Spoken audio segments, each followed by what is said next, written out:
Hello, કેમ છો મિત્રો? હું એચ કે બારડ કુકિંગ ચેનલમાંથી બોલું છું. આજની મારી રેસીપી છે બટાટા પૌવાની કટલેટ. એક વાટકી પૌવા લીધા છે.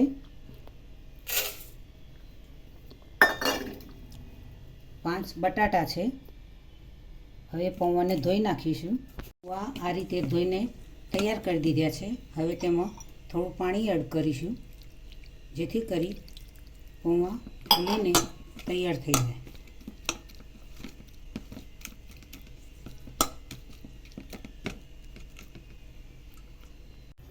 પાણી એડ કર્યા પછી આ રીતે ફૂલીને તૈયાર થઈ ગયા છે. 5 મિનિટ જેવા રાખી મૂક્યા. બટાકાની છીણ એડ કરીશું. બટાકા હું એ બાફ્યા નથી, કાચા બટાકાની છીણ કરી છે, એડ કરીશું. ડુંગળી એડ કરીશું. મીઠો લીમડો પણ એડ કરીશું. બટાકાને તમે બાફ્યા વગર પણ આ રીતે છીણ કરીને ઉપયોગ કરી શકો છો. બાફીને પણ ઉપયોગ કરી શકો છો. મિક્સ કરી દઈશું સરસ એવું.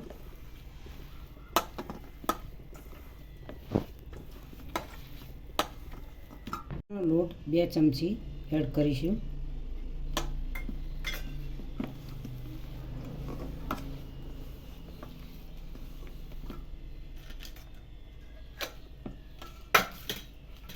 ચમચી મીઠું એડ કરીશું સ્વાદ અનુસાર. જીરું ધાણા પાવડર એડ કરીશું. મરચું અડધી ચમચી એડ કરીશું.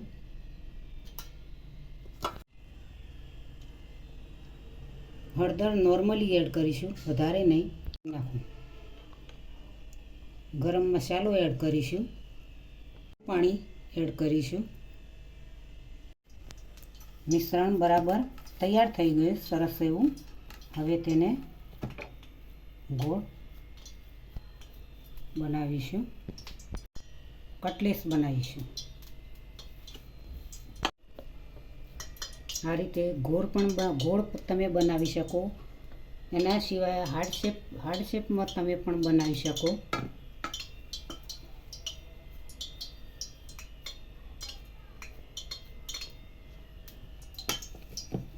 તેલ થઈ ગયું છે. હવે કટલેટ એડ કરીશું.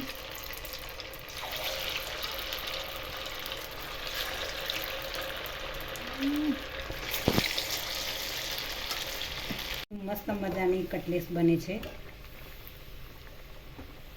આ રીતે સરળ પદ્ધતિથી ટૂંકા સમયમાં તમે ઘરે બટાટા અને પૌવાની બનાવી શકો છો.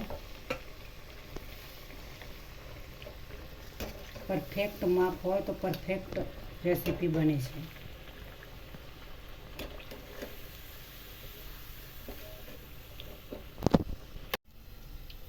તૈયાર થઈ ગઈ છે. હવે પ્લેટમાં લઈ લઈશું.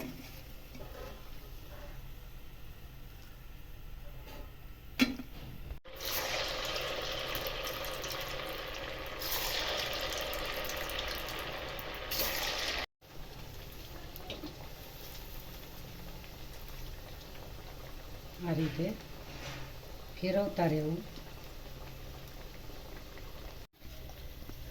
હવે તેને લઈ લઈશું.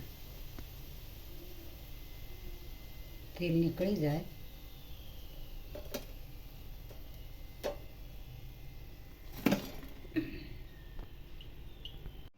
આજની રેસીપી તૈયાર થઈ ગઈ છે. બટાટા અને પૌવાની કટલેસ. તો મિત્રો, ચોમાસાની વરસાદી ઋતુમાં ગરમા ગરમ કટલેસ ખાવાની કેવી મજા આવે. તો તમે આ રીતે બટાટા પૌવા તેમાં મિક્સ મસાલો કરીને ઘરે સરળતાથી બનાવી શકો છો. નાસ્તામાં બાળકોને પણ તમે આપી શકો છો. સ્કૂલે જતા ઘરે પણ નાસ્તો બનાવીને ખાવો હોય તો ઓછા સમયમાં તમે આ રીતે બટાટા પૌવાની કટલેસ બનાવીને ખાઈ શકો છો.